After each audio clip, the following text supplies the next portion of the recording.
İncana koymayasam bizim aramıza girəsən. Elmi, ben sizin aramıza girmirəm də. Bilmədiyin şeyler var. Adam kimi sənə söz deyirəm də. Götür onu qoy cibə. Lazım olanda mən sənə zəng eləyəcəm, üzləşdirəcəm sizi. Yaxşı? Yalan deyirsən. Sən söz qanmırsan, ha? Dur bir. Kral səni doğrayaram. Sən...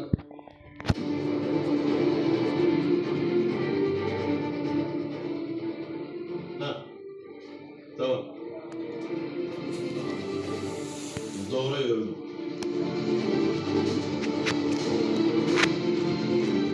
Sana zarafat eləmirəm.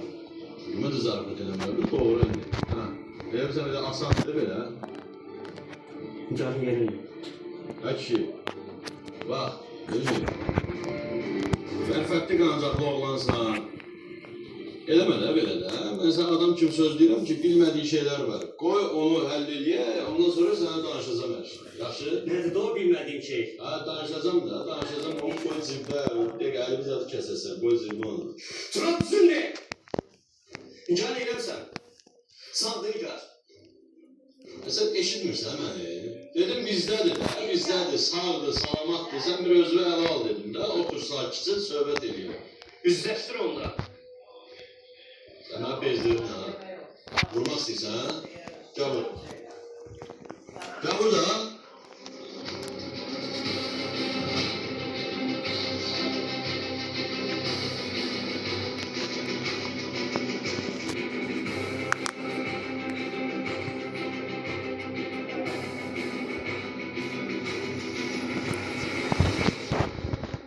Al.